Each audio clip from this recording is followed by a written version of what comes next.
Hello hi friends, welcome back to my channel. Motichoor laddu అండి. చాలా ఇష్టం అందరికీ ఈ స్వీట్ అంటే చాలా ఇష్టం స్వీటు. ఈ మోతీచూర్ లడ్డు అనేది నేనైతే సాత్విక్ కడుపులో ఉన్నప్పుడు ఎక్కువగా తిన్నాను మోతీచూర్ లడ్డు. అందుకే నేను ఎక్కువగా చేస్తూ ఉంటాను మోతీచూర్ లడ్డు. నా చాలా ఫేవరెట్ స్వీటు మోతీచూర్ లడ్డు. ముందుగా దానికోసము వీడియోలో చూపించాను కదా ఇందాక, ఒక కప్పు శనగపిండి, కరెక్ట్గా ఆ కప్పు నిండాకు వాటర్ వేసుకున్న తర్వాత రెండింటిని ఒక బౌల్లో తీసుకొని మంచిగా కలుపుకోవాలండి. వీడియోలో చూస్తున్నారు కదా, శనగపిండి అనేది బాగా గడ్డలు కడుతుంది కాబట్టి కొద్దిసేపు బాగా బీట్ చేసుకోవాలి. శనగపిండిని అనేది ఉండలు లేకోకుండా కొద్దిగా ఒక 5 నిమిషాలు అనేది బాగా బీట్ చేసుకోవాలండి శనగపిండి అనేది. ఎందుకంటే ఉండలు కడుతూనే ఉంటుంది, మనం తిప్పే కొద్దీ ఉండలు ఉంటూనే ఉంటాయి కాబట్టి ఉండలు లేకోకుండా వీడియోలో చూస్తున్నారు కదా అలాగా కొద్దిగా కొంచెం మరీ లిక్విడ్ కాకోకుండా కొద్దిగా గట్టిగా కాకోకుండా మధ్య రకంగా కలుపుకోవాలి వీడియోలో చూసినట్టు. తర్వాత ఒక ప్యాన్ పెట్టి ప్యాన్ హీట్ ఎక్కిన తర్వాత ఆయిల్ తీసుకోవాలి. మోతీచూర్ లడ్డుకి ఆయిల్ అనేది కొంచెం ఎక్కువగానే పడుతుందండి. తర్వాత ఆయిల్ అనేది హీట్ ఎక్కిన తర్వాత మనం ఆల్రెడీ శనగపిండిని కలిపి పెట్టుకున్నాం కదా, దాన్ని తీసుకొని గంటతోటి ఇట్లాగా మనము నూనెలో పోసుకోవాలి. వడియాల్లాగా చిన్నగా పోసుకుంటే అది నూనెలో అనేది బాగా ఏగుతుంది. కొద్దిసేపు నూనెలో బాగా వేగిన తర్వాత మరీ ఎక్కువగా కాల్చకండి, కొద్దిగా వేగాలి, పచ్చివాసన పోయేదాకా కాలనివ్వండి. మరీ ఎక్కువగా మాడితే పిండి అనేది మాడిపోతే అంత టేస్ట్ ఉండదు లడ్డు అనేది. కాబట్టి కొద్దిసేపు ఆయిల్లో బాగా వేయించిన తర్వాత పక్కకు తీసుకోండి. మళ్ళీ మిగిలిన పిండి ఉంటుంది కదా, అది కూడా సేమ్ అలానే గరిటెతోటి ఆయిల్లో వేయండి.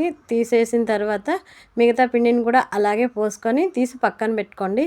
చూస్తున్నారు కదా, ఫస్ట్దేమో నాకు కొద్దిగా ఎక్కువ ఏగింది, తర్వాతది మధ్య రకంగా ఏగి తీసుకున్నాను.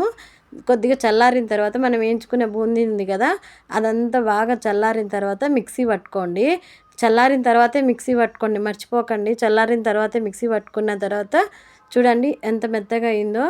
మెత్తగా అయిన తర్వాత మనం మళ్ళీ ఇప్పుడు పాకం కోసము ఒక ప్యాన్ తీసుకొని ఇందాక మనం శనగపిండి దేంతో తీసుకున్నామో అదే గిన్నెతోటి వాటర్ తీసుకున్నాను. వాటర్ కొద్దిగా హీట్ ఎక్కిన తర్వాత అదే గిన్నెతోటి మళ్ళీ కొద్దిగా షుగర్ తీసుకోవాలి. అదే గిన్నెతోటే కరెక్ట్గా షుగర్ తీసుకోవాలి. మీరు ఇంకా ఎక్కువగా స్వీట్ తినాలనుకోండి, కొంచెం షుగర్ కూడా ఎక్కువ పోసుకోవచ్చు.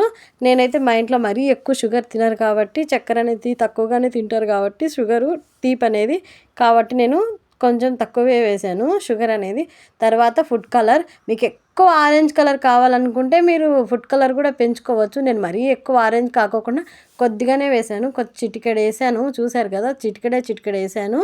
బాగా వేగిన తర్వాత కొద్దిగా యాలకులు కూడా వేసుకోండి, యాలకుల పొడి కూడా వేసుకోండి. యాలకుల పొడి అనేది లడ్డూకి చాలా మంచి ఫ్లేవర్ని ఇస్తుంది. మర్చిపోకుండా యాలకుల పొడి వేసుకున్న తర్వాత జిగురుగా వస్తుంది కదండి, మనం పాకం అనేది కొద్దిగా జిగురుగా అనిపించిన తర్వాత బాగా ఉడికి జిగురుగా అనిపించిన తర్వాత మనం మిక్సీ పట్టుకున్నాం కదా శనగపిండిది వేగించింది పిండి ఉంటుంది కదా, అది తీసుకొచ్చి మనం పాకం పట్టుకున్న దాంతో వేసుకొని బాగా మరగనివ్వాలి. కొద్దిసేపు పాకం అనేది దగ్గరికి రావాలి, లడ్డు పాకం అనేది.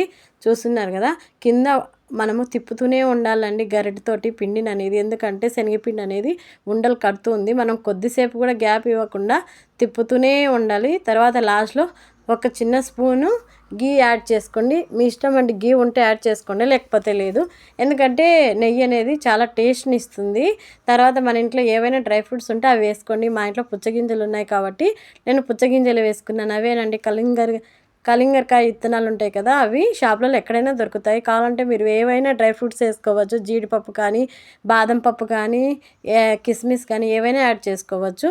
నేనైతే అవే వేసుకున్నాను. తర్వాత ఈ లడ్డు చుట్టడానికి పిండి అనేది బాగా ఆరిన తర్వాతే లడ్డూలు చుట్టుకోండి. ఎందుకంటే కాలుతుంది, పిండి అనేది బాగా కాలుతుంటుంది కాబట్టి కరెక్ట్గా ఒక 5-6 నిమిషాలు పిండిని అలానే వదిలేసిన తర్వాత పిండి చల్లారుతుంది కాబట్టి మనం లడ్డూలు చుట్టుకున్నామంటే మన లడ్డూలు తయారైపోతాయి. చాలా టేస్టీగా ఉంటాయి. మీరు కూడా ఇంట్లో ట్రై చేయండి.